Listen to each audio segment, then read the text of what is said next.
Giriraj Govardhan. As the original Supreme Personality of Godhead, Sri Krishna, who is the king of Goloka and the master of countless universes, was about to depart in order to remove the earth's burden, he said to Sri Radha, "O beloved, O frightened one, you should also go to the earth." Sri Radha said, "My heart cannot be happy in a place where there is no Vrindavana forest, no Yamuna river, and no Govardhana Hill."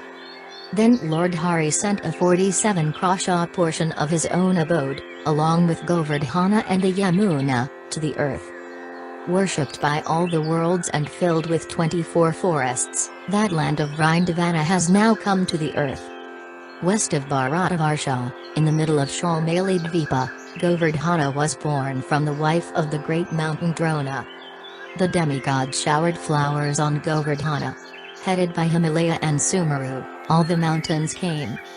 The great mountains bowed down, circumambulated, properly worshipped, and eloquently glorified Govardhana with these words, "In Goloka, which is filled with gopas, gopis, and cows, you are the mountain of Lord Krishna Kandra, the original Supreme Personality of Godhead. You are named Govardhana. You are splendidly manifest in the world of Vrindavana and you are the king of all us mountains. Obeisances to you, who are the crown of Goloka and who sit on Vrindavana's lap. Obeisances to Govardhana, the parasol of the Supreme Personality of Godhead." After speaking these prayers, the mountains returned to their homes. For this reason Govardhana is known as the best of mountains and the king of mountains. Some years later, at the beginning of Satya Yuga, the great sage and mystic yogi Pulastya Muni paid a visit to Salmali Dvipa. The great sage Pulastya saw Mount Drona's son Govardhana, who was filled with flowering Madhavi vines, heavy with abundant fruits, filled with the sounds of gushing streams, peaceful, auspicious with many caves, suitable for performing austerities, filled with jewels, charming, wonderful with many colorful minerals, beautiful with graceful slopes, filled with many birds, deer, and nectar trees, and decorated with peacock calls, and which gave liberation for they who yearn for it. Pulastya, the tiger of sages, approached Mount Drona and, wishing to get his son, spoke. Sri Pulastya said, "O Drona, you are the king of mountains. You are worshipped by all the demigods. You are filled with transcendental medicinal herbs and thus you always restore the people's lives. I come to you with a request. I am a great sage. I live in Kashi, Varanasi. Please give me your son Govardhana. I do not wish anything else." The great city named Kashi is the home of Lord Vishveshvara. A sinner who dies there at once attains liberation. The Ganges flows there, and Lord Vishvanatha resides there. There, where there is no mountain, I will place your son. I will perform austerities on your son Govardhana, who is filled with trees and vines. That is my desire." Hearing Pulastya's words, Drona became filled with love for his son. His eyes filled with tears, he spoke to the sage. Sri Drona said, "I am filled with love for my son. My son is very dear to me. O great sage, I fear your curse. Let me speak to him." "O son, go with this sage to beautiful Bharatavarsha, the land of karma, where the people attain the three goals of life, and even liberation, in a single moment." Sri Govardhana said, "O sage, how will you take me? I am 8 yojanas long, 64 miles, 5 yojanas wide, 40 miles, and 2 yojanas tall, 16 miles."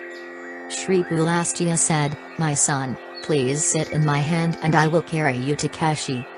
Sri Govardhana said, "I will stay where you place me. I will not leave that place. I promise you this." Sri Pulastya said, "As I take you from Shalmali Dvipa to the country of Kaushala, I will not put you down along the way. I promise you this." His eyes filled with tears, the great mountain Govardhana bowed down before his father, Drona, and then climbed onto the sage's hand. Carrying the mountain in his right hand, he showed his great power to the people. Moving very slowly, he finally came to Vraja Mandala.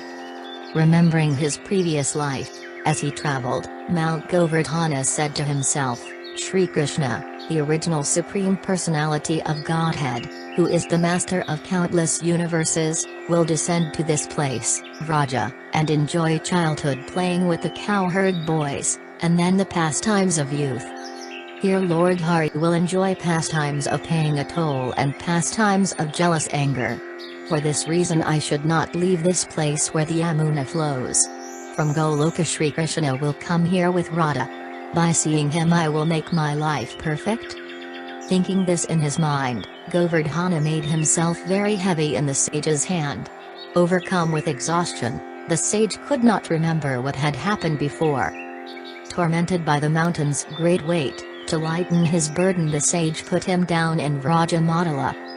After bathing in the water there and becoming clean, the great sage Pulastya said to Mount Govardhana, "Stand up." When the very heavy mountain did not stand up, the great sage grasped it with his mystic strength. Although the sage embraced him and spoke sweet words, Mount Govardhana, the son of Drona, did not move even for the space of a finger. Sri Pulastya said, "Come. Come. O best of mountains, don't make yourself heavy. Don't make yourself heavy. I know you are angry. Tell me why at once." Sri Govardhana said, "O sage, there is no fault on my part. You have put me down, and now I will never move from this place. That was the promise I made to you." Then, abandoning his attempt to move the mountain, Pulastya, the tiger of sages, his senses filled with anger and his lips trembling, cursed Govardhana, the son of Drona. Sri Pulastya said, "O arrogant mountain, you would not fulfill my desire. Therefore every day you will become smaller by the size of a sesame seed."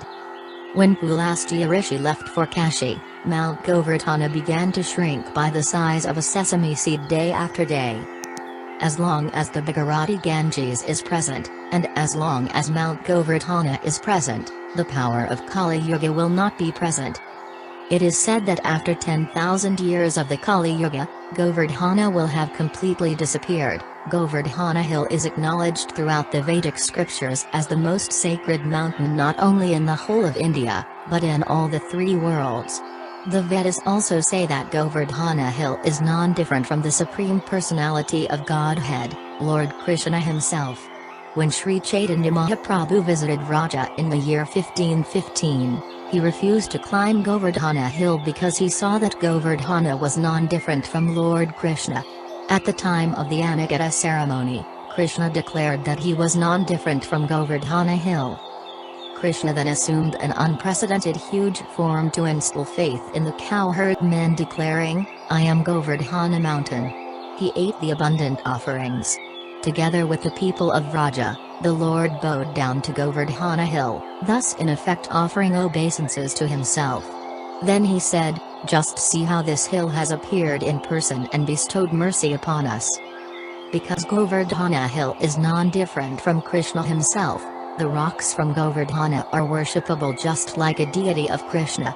In fact, the stones known as Govardhana Silas do not need to be installed as they are already considered to be worshipable deities. Many great devotees have worshipped these Silas from Govardhana, Sanatana Goswami, Ranatadasa Goswami, and Lord Chaitanya Mahaprabhu himself. Whenever I upload new video, I update homepage glories of Holy Dhamma of my website vedicandustan.org and also under menu. You can also press the YouTube subscribe button to receive notification. I am thankful to my subscribers and viewers for their support in my small devotional service for Srila Prabhupada. All glories to Srila Prabhupada. All glories to Sri Sri Guru and Sri Sri Gauranga.